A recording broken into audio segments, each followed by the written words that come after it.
ونعوذ بأنفسنا ومن سيئات أعمالنا من يهد الله فلا مضل له ومن يضلل فلا هادي هو الذي أرسل رسوله بالهدى على النبي يا أيها الذين آمنوا صلوا عليه وسلموا تسليما وأكمل منك لم تلد النساء اللهم صل على নুরানি মাহফিলের সম্মানিত প্রধান অতিথি জনাব আলহাজ শাহজাহান চৌধুরী, সাবেক সংসদ সদস্য, হুইপ, কেন্দ্রীয় কর্মপরিষদ সদস্য ও আমির, বাংলাদেশ জামায়াতের বিভিন্ন স্তরের পর্যায়ের সম্মানিত নেতৃবৃন্দ, দায়িত্বশীল ব্যক্তিবর্গ, ইসলামের বীর সেনানী এবং অকুতোভয় আল্লাহ এবং রাসূলের জন্য নিবেদিত প্রাণ ব্যক্তি, এত তাড়াতাড়ি নিস্তেজ হয়ে গেলে তো হবে না। আমরা যারা ইসলাম এই পৃথিবীতে প্রতিষ্ঠার জন্য জীবনকে আল্লাহর জন্য বিসর্জন করার সিদ্ধান্ত নিয়েছি, আমরা তো এত সহজে নিস্তেজ হয়ে যেতে পারি? ইনশাআল্লাহ মৃত্যু দান করেছেন। এখানে এসে ইমানকে নবায়ন করে নেয়ার নতুন প্রত্যাশায়, সংকল্পে এবং প্রত্যয়ে উদ্দীপ্ত হয়ে যাওয়ার যে সুযোগ আল্লাহ দান করেছেন, সেজন্য সবাই মহান স্রষ্টার সমীপে শুকরিয়া আদায় করে একসাথে বলছি আলহামদুলিল্লাহ।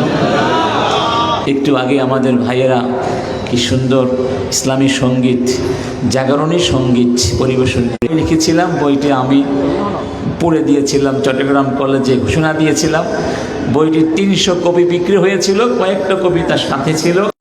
এই কয়েকটা কপি নিয়ে যাচ্ছেন, তখন পুলিশ তাকে ধরেছিল জঙ্গি বই বলে, তাকে গ্রেফতার করেছেন। আমি আমার দিনকে পরিপূর্ণ করব, আমি আমার আলোকে পরিপূর্ণ করে দেব, পৃথিবীর কোনো শক্তি আমার আলোকে নিভিয়ে দিতে পারবে না। তার প্রমাণ কি আমরা বাংলাদেশে পাইনি? আজকেও যারা সাম্প্রদায়িক দাঙ্গা, বিভিন্ন ষড়যন্ত্র করে ইসলামকে নিভিয়ে দেওয়ার চক্রান্ত করছে, তাদেরও জানা উচিত ইসলামকে নিভিয়ে দেওয়ার ক্ষমতা পৃথিবীর কোনো শক্তির নাই। যে দেখুন প্যালেস্টাইনের দিকে, প্রতিদিন সেখানে হাজার হাজার মানুষকে খুন করা হচ্ছে, শত শত মানুষকে খুন করা হচ্ছে। ইসলামকে মিটিয়ে দিতে পেরেছে? এত খুনের আইন কানুন আছে, জীবনধারা আছে, সাহিত্য আছে, সব কিছুর উপরে আমি আমার রাসূলকে দিয়ে আমার দিনকে বিজয়ী করতে চাই। সুবহানাল্লাহ। ওয়ালাউ কারিহাল মুশরিকুন, তাতে মুশরিকরা কষ্ট পাক, অপছন্দ।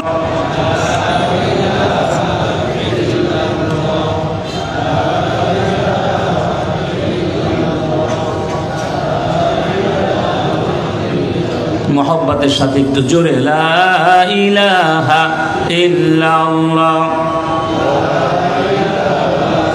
যেই জমিনে আল্লামা সাঈদীর মতো কোরআনের পাখিকে দিনের পরে দিন তিলে তিলে জালেমের জেলখানায় নিঃশেষিত হয়ে প্রাণ দিতে হয়েছে, এই জমিনে কোরআন বিজয় হোক। কারা কারা চান? আল্লাহ বলুন। রব্বুল আলামিন বলছেন, ইন্নামাল মুমিনুনাল্লাযীনা আমানু বিল্লাহি ওয়া রাসূলিহি সত্যিকার ঈমান এনেছে। ঈমান যে খাঁটি, এটা পরীক্ষার মাধ্যমে উত্তীর্ণ করতে হবে, উত্তীর্ণ হতে হবে। সেই পরীক্ষার নাম হলো আল জিহাদ। আল জিহাদ, আল জিহাদ। এজন্যই বিচারক বা গভর্নর বানিয়ে তিনি বলে দিয়েছিলেন, মুআদ, তুমি এমন জায়গা যাচ্ছ যেখানে আহলে কিতাব বসবাস করে, তুমি তাদেরকে হত্যা করবে না, তাদের বিরুদ্ধে যুদ্ধ করবে না, তাদেরকে দাওয়াত দেবে। এবং তখন তোমরা জেনে রাখবে আল জান্নাতু তাহতা যিলালিস সিয়ুফ, তলোয়ারের ছায়াতলে জান্নাত অপেক্ষা করছে। অর্থাৎ শান্তির সমস্ত অপশন যখন শেষ হয়ে যাবে, তলোয়ার ছাড়া, অস্ত্র ছাড়া যখন আর প্রতিরোধের কোনো উপায় থাকবে না, হলো জিহাদ। এই জিহাদের জন্য কারা কারা প্রস্তুত আছেন? আল্লাহ রাব্বুল আলামিন এই জিহাদকে বানিয়েছেন আমাদের মুক্তির সবচেয়ে বড় চাবিকাঠি। রব্বুল আলামিন বলছেন ওয়া মাসাকিন তাইয়্যিবাতান ফি জান্নাতি আদন যালিকাল ফাওজুল আযীম। তোমাদের গুনাহ আল্লাহ মাফ করে দিবেন, তোমাদেরকে চির সুখের জান্নাত দিয়ে দিবেন। এবং জান্নাতু আদনের ভিতরে তোমরা যেই জায়গাটা পছন্দ করো, জান্নাতে আদন তোমাদেরকে দান করবেন। ওয়া উখরা তুহিব্বুনাহা, আরেকটা জিনিস তোমাদেরকে দিবেন যা তোমরা পছন্দ করো, সেটি হলো নাসরুম মিনাল্লাহি ওয়া ফাতহুন। সুবহানাল্লাহ।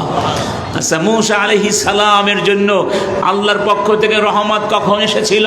অর্থাৎ তাদের মুক্তির জন্য নীল নদে অথবা লোহিত সাগরে যে 12টি রাস্তা তৈরি করে দেয়া হয়েছিল, কখন?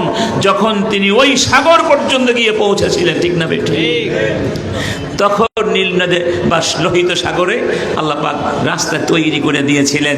যদি ঘরের মধ্যে বসে থাকতেন তাহলে কি হতো? কি বলেন হতো?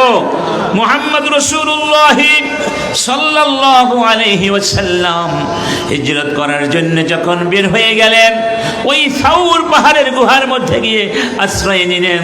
আল্লাহর পক্ষ থেকে রহমত চলে আসলো। কাফেররা সেখানে গিয়েও রাসূলকে দেখলো না, অথচ নিচের দিকে তাকাইলে রাসূলকে তারা দেখতো, ঠিক না বেঠিক?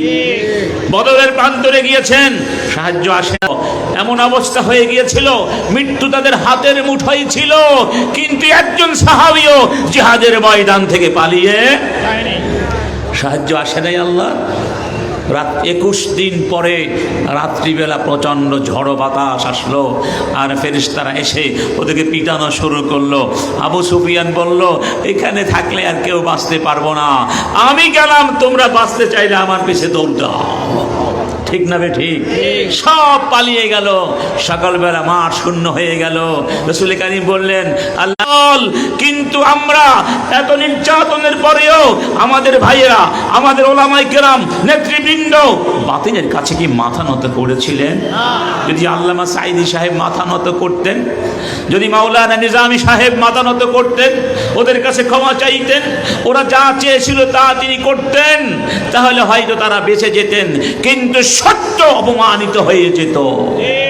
তারা এই সত্যের ঝান্ডাকে মাটিতে পড়তে দেন নাই, জীবন দিয়েছেন, কিন্তু আদর্শের ব্যাপারে আপোষ করেন নাই।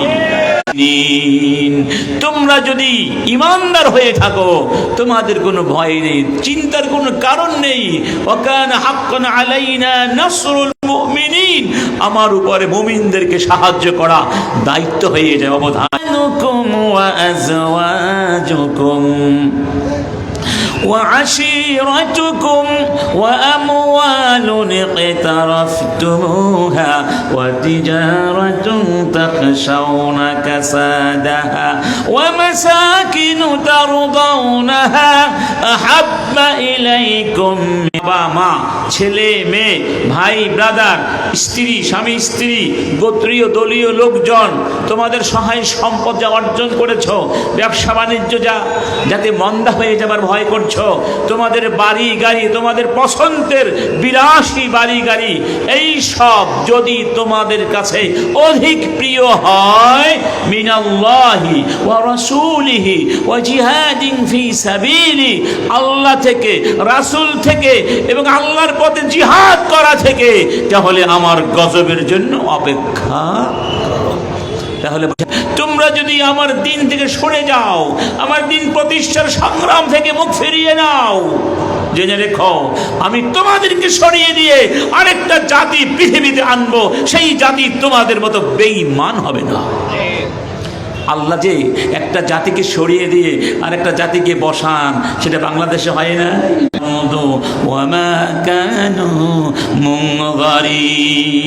ওদের জন্য আকাশও কাঁদে না, জমিনও। আকাশও কাঁদে না, জমিনও, বরং মানুষ আনন্দিত হয়ে যায়। কি হয়ে যায়? এই জন্য আল্লাহর জমিনে জিহাদ করবে কিনা বলো।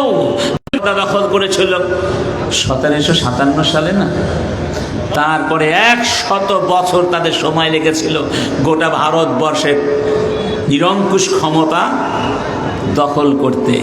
এই 100 বছর মুসলিম উম্মাহ দেওয়া বিধান, আল্লাহর দেয়া, আর আল্লাহর বিধানকে নিয়ে যারা কটাক্ষ করে, আল্লাহর বিধানকে যারা ব্যঙ্গাত্মক সুরে গ্রহণ করে, ব্যঙ্গ করে, আল্লাহর অকাট্য বিধানকে যারা অস্বীকার করে, তারা শুধু শিক্ষা গ্রহণ করার এটাই সবচেয়ে উত্তম সময়। ঠিক না বে ঠিক?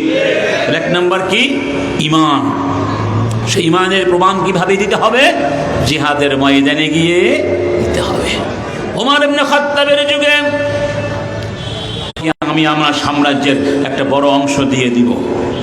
তিনি বললেন, তোমার সাম্রাজ্য কেন, গোটা আরব সাম্রাজ্য কেন, গোটা পৃথিবী দিয়ে দিলেও তো আমি খ্রিস্টান হব না। ঠিক না? আমাবস্যা রাতের মতো নিকষ কালো, সেই ফিতনা আসার আগে ভালো ভালো কাজ করে রাখো। এমন ফিতনা আসবে, সকালবেলা যেই ব্যক্তি ইমানদার থাকবে সন্ধ্যাবেলা কাফের হয়ে যাবে। সন্ধ্যা ইমানদার ছিল, সকালবেলা কাফের হয়ে গেছে। কেন? ইয়াবিউ দীনাহু বিআরাদিদ দুনিয়া, দুনিয়ার ওইভাবে ভাগ বাটোয়ারা করতে চাইবে যেভাবে হিংস্র প্রাণীগুলো মৃত্যু লাশ নিয়ে কারাকারি করে, ওরা তোমাদেরকে নিয়ে কারাকারি করবে। কে কার আগে কত বেশি নিয়ে যেতে। তোমাদের বিভিন্ন জমি জায়গা নিয়ে কারাকারি করছে না? কি বলেন, করছে কিনা? আমাদের স্বৈরাচারিণী পালিয়ে গেছে, এই জন্য ভারত ভাবছে যে হাঁস আমাকে প্রতিদিন সোনার ডিম দিত, সেই হাঁসটা তো পালিয়ে গেল, এখন তো সোনার ডিম আর পাবো না। অতএব বাংলাদেশের বিরুদ্ধে তারা এখন নেমেছে প্রচার মাধ্যমে। পেঁয়াজ কি সস্তা দিচ্ছ নাকি ফ্রি দিচ্ছ? আমরা টাকা দিয়ে কিনে নিয়ে। ঠিক না বেঠি? বহু দেশ থেকে টাকা হলে পেঁয়াজ কিনতে পাওয়া যাবে। যদি ভারত না থাকতো দুনিয়ার জমিনে, তাহলে কি আমরা না খেয়ে মরে যেতাম?